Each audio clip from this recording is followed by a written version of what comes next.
আগামী বৃহস্পতিবার ১৩ই মার্চ ন্যাড়া পোড়ার দিন পারলে লুকিয়ে পুড়িয়ে দিন এই একটি জিনিস। আপনার জীবনের সমস্ত আপদ বিপদ রোগ জ্বালা যন্ত্রণা শেষ হয়ে যাবে, অর্থপ্রাপ্তির যোগ তৈরি হবে, পরিবারের সার্বিক মঙ্গল হবে। নমস্কার বন্ধুরা, ভক্তিমূলক কথা চ্যানেলে জানাই আপনাদের সকলকে স্বাগত। বন্ধুরা, আশা করছি ঈশ্বরের আশীর্বাদে আপনারা প্রত্যেকেই ভালো আছেন এবং সুস্থই আছেন। আর হাতে গোনা কয়েকদিন বাকি, সামনেই আসতে চলেছে দোল পূর্ণিমা। আজকের পর্বে আমি শেয়ার করব এই বছর অর্থাৎ 2025 সালের দোল পূর্ণিমা কবে পালিত হবে, কারণ এটি নিয়ে প্রচুর বন্ধুদের মনে সংশয় আছে। আর কবেই বা করা হবে হোলিকা দহন বা ন্যাড়া পোড়া। তাই আমার সকল দর্শক বন্ধুদের অনুরোধ করব যে আজকের এই ভিডিওটি একদমই স্কিপ না করে সম্পূর্ণ দেখবেন এবং দেখার পর যদি ভালো লাগে তাহলে অবশ্যই একটি লাইক করবেন এবং কমেন্টসে লিখবেন জয় মা লক্ষ্মীর জয়।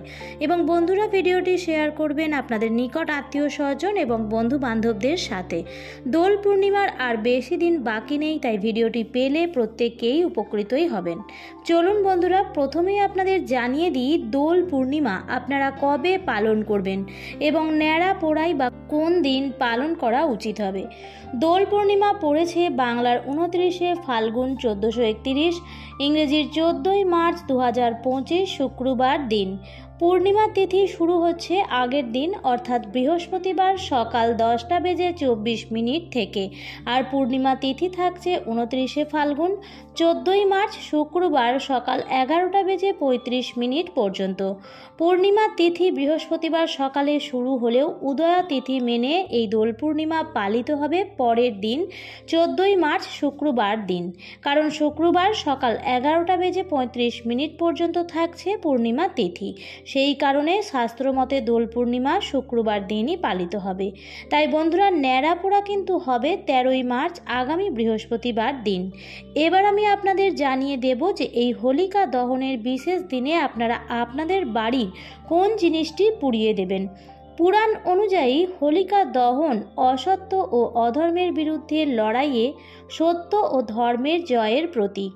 রাক্ষস বংশে জন্মানো বিষ্ণু ভক্ত প্রহ্লাদকে হত্যার ষড়যন্ত্র করেছিলেন স্বয়ং তার বাবা হিরণ্যকশ্যপ ও পিসি হোলিকা। প্রহ্লাদকে পুড়িয়ে মারার ষড়যন্ত্র করেন হিরণ্যকশ্যপ। কঠোর তপস্যার পর আশীর্বাদ হিসেবে পাওয়া চাদর গায়ে দিয়ে প্রহ্লাদকে কোলে নিয়ে জ্বলন্ত কাঠের ওপর বসেন হোলিকা। আশীর্বাদ ছিল এই চাদর গায়ে থাকলে কোনো আগুন পোড়াতে পারবে না হোলিকাকে।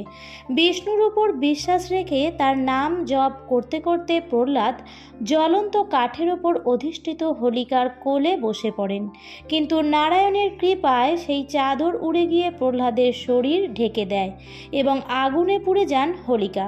তারপর থেকেই হোলিকা দহনের প্রথা শুরু হয়। এর পরের দিন আনন্দে রং খেলায় মেতে ওঠেন গোটা দেশবাসী।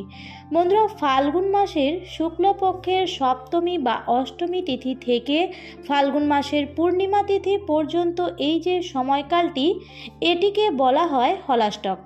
এই সময়টিকে অত্যন্ত অশুভ বলে মানা হয় এবং এই সময় হোলিকা দহনের জন্য স্থান নির্বাচন করা হয় এবং প্রতিদিন একটি একটি করে কাঠের টুকরো সেই জায়গায় জড়ো করে রাখা হয়, কারণ হোলিকা দহনের দিন অর্থাৎ ন্যাড়া পোড়ার দিন সেগুলি পোড়ানো হবে বলে। এই সময় কোনো রকম শুভ কাজ হয় না, যেমন বিবাহ, গৃহপ্রবেশ, নতুন বাড়ি বা গাড়ি কেনা বা নতুন জমি কেনা, কোনো কিছুই এই সময় হয় না, কারণ এই সময়কাল থেকেই অশুভ বলে মানা হয়। হোলিকা দহন, যেটিকে আমরা বাংলায় ন্যাড়া পোড়া বলে থাকি, সেই দিন অর্থাৎ হোলির আগের দিন যা কিছু খারাপ সমস্ত কিছুকেই পুড়িয়ে ফেলা হয় এবং পুড়িয়ে পরের দিন নতুনভাবে সমস্ত কিছু শুরু করা হয় রং দিয়ে। তাই বুঝতেই পারছেন বন্ধুরা যে আপনার জীবনের যদি কোনো খারাপ কিছু থাকে, যেমন যদি আপনার ঘরে কোনো রকম বাস্তুদোষ থাকে বা আপনার উপর বা আপনার পরিবারের কোনো সদস্যের উপর কারোর কোনো কুনজর থাকে বা কোনো গুপ্ত শত্রুও যদি থাকে যার ফলে জীবনের উন্নতির পথে বাধা আসছে, তাহলে সেই সমস্ত কিছুই জীবন থেকে থেকে দূর করবার জন্য সবথেকে ভালো যদি কোনো দিন হয় তা হলো এই হোলিকা দহনের দিন। পরের দিন দোল পূর্ণিমা আপনার জীবনে অনেক আনন্দের রং নিয়ে আসবে এবং আপনার জীবনে প্রচুর অর্থের সমাগম হবে। তাই বন্ধুরা, হোলিকা দহনের দিন অবশ্যই আপনার বাড়িতে এই জিনিসটি পুড়িয়ে ফেলুন।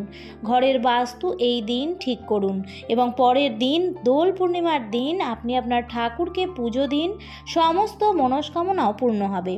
এর জন্য আপনাকে নিয়ে নিতে হবে মাত্র 5টি জিনিস। হয়তো আপনার ঘরেই মজুদ থাকতে পারে, তবে যে 5টি জিনিস লাগবে তার মধ্যে প্রথমেই বলি তেজপাতা। তেজপাতা যেটি নেবেন সেটি যেন নিখুঁত হয়। আপনারা নেবেন 5টি বা 7টি তেজপাতা, অর্থাৎ বিজোড় সংখ্যার তেজপাতা নিতে হবে। তবে বন্ধুরা, আবারও বলছি, দেখবেন তেজপাতাগুলি যেন নিখুঁত, অর্থাৎ কোনো রকম কাটা বা ফাটা না থাকে, সেই বিষয়টি খেয়াল রাখবেন। আর নেবেন 5টি বা 7টি লবঙ্গ। একইভাবে লবঙ্গগুলো যেন ফুল সমেত, মোটা সমেত থাকে, অর্থাৎ নিখুঁত লবঙ্গ নিতে হবে।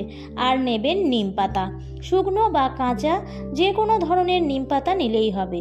আর নেবেন কিছুটা পরিমাণ কালো সর্ষে আর কর্পূর। ন্যাড়া পোড়ার দিন সকালবেলায় যখন আপনি আপনার ঠাকুর ঘরে নিত্য পূজা দেবেন, তখন একটি পাত্রের মধ্যে এই সমস্ত জিনিসগুলি একত্র করে নেবেন এবং আপনার ঠাকুর ঘরে ঠাকুরের সিংহাসনে রেখে দেবেন এবং ঠাকুরের কাছে নিজের মনস্কামনা জানিয়ে প্রার্থনা করবেন যে সামনে যে দিন আসছে সেই দিন যেন আপনার জন্য অত্যন্ত শুভ এবং আনন্দদায়ক হয়। এরপর এই কাজটি করবেন সন্ধ্যাবেলায়। সন্ধ্যাবেলায় আপনারা শুদ্ধ ও পরিষ্কার হয়ে যখন নিত্য সন্ধ্যা দিতে যাবেন, তখন আপনারা ধূপ প্রদীপ জ্বালিয়ে ঠাকুরের আরতি করে নেবেন। এরপর যখন আপনাদের গোটা ঘরে ধূপ প্রদীপ দেখানো হয়ে যাবে, সন্ধ্যা দেওয়া হয়ে যাবে, তখন আপনারা একটি ধুনুচি মতন পাত্র নেবেন এবং তার মধ্যে একটু নারকেলের ছোবড়া দিয়ে সমস্ত সামগ্রীগুলি নেবেন যেগুলি সকালবেলায় ঠাকুরের সিংহাসনে রেখেছিলেন। সেই সমস্ত সামগ্রী নিয়ে ধুনুচির মধ্যে দিয়ে একসঙ্গে জ্বালিয়ে দেবেন এবং এর থেকে যে ধোঁয়াটি সৃষ্টি হবে, প্রথমেই সেটি আপনার ঠাকুর ঘরে দেখিয়ে নেবেন এবং তারপর আপনার ঘরে যে কটি রুম আছে প্রত্যেক কটি রুমের মধ্যেই ভালোভাবে ধোঁয়াটি দেখাবেন এবং যখন দেখাবেন তখন ঘরের জানলা দরজাগুলি কিছুক্ষণের জন্য বন্ধ রেখে দেবেন এবং দেখবেন ধোঁয়াটি যেন বাড়ির সর্বত্র কোনায় কোনায় ভালোভাবে যায়। এই ধোঁয়া ঘর থেকে খারাপ শক্তিকে দূর করার পাশাপাশি এর প্রভাবে মনের নেতিবাচক চিন্তা ভাবনাও দূর হয়ে যায়। এই ধোঁয়া অ্যান্টিসেপটিকের মতো কাজ করে। এই ধোঁয়ার প্রভাবে শরীরের রোগ প্রতিরোধ ক্ষমতা আরও শক্তিশালী হয় বলে মনে করা হয়। বন্ধ হয় দাম্পত্য কলহ, ঘরে সুখ শান্তি সৌভাগ্য বৃদ্ধি পায়।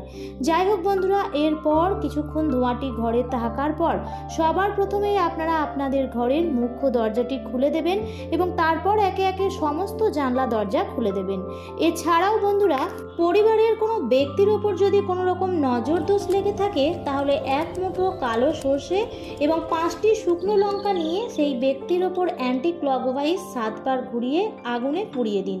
এছাড়াও আরও ভালো ফল পাওয়ার জন্য এই উপায়টি পরপর 5টি বা 7টি মঙ্গলবার এবং শনিবার করতে পারেন। দেখবেন ঘর থেকে সমস্ত ধরনের নেগেটিভ এনার্জি দূর হয়ে গেছে এবং ঘরে সর্বদাই সবার মনেই পজিটিভ চিন্তাভাবনা কাজ করবে এবং অর্থ আগমনের পথও প্রশস্ত হবে। এই কাজটি যদি করতে পারেন বন্ধুরা, তাহলে আপনি অত্যন্ত ভালো ফল পাবেন। এই হোলিকা দহনের এই কাজটি যদি আপনি সঠিকভাবে করতে পারেন, যেদিন আপনি এই কাজটি করবেন সেদিন আমিষ জাতীয় খাবার কিন্তু ভুলেও খাবেন না। এমনকি শুধু আপনি নয়, বাড়িতে যেন সেই দিন রান্না না হয় সেই বিষয়েও খেয়াল রাখবেন, কারণ এটি ঘরকে শুদ্ধ করছে। আর যখনই কাজটি করবেন তখন যেন আপনার ঘর দুয়ার পরিষ্কার পরিচ্ছন্ন থাকে। সম্ভব হলে ঘরে গঙ্গা জলের ছিটে দিয়ে তারপরেই কাজটি করবেন। ঈশ্বরের আশীর্বাদে দোল পূর্ণিমা আপনাদের জীবনে নতুন এবং আনন্দের খবর নিয়ে আসবে। সামনেই আসছে নতুন বছর, আপনার জীবনের নতুন বছর অনেক আনন্দময় হয়ে উঠবে। আমার আজকের পর্বটি এই পর্যন্তই। ভিডিওটি দেখে ভালো লাগলে অবশ্যই লাইক, কমেন্ট এবং শেয়ার করতে ভুলবেন না। আর চ্যানেলে নতুন হয়ে থাকলে চ্যানেলটিকে সাবস্ক্রাইব করে পাশে থাকা বেল আইকনটির অল লেখাটিতে ক্লিক করে দেবেন। আবারও দেখা হবে পরবর্তী নতুন ভিডিওতে। ভালো থাকবেন, সুস্থ থাকবেন। ধন্যবাদ।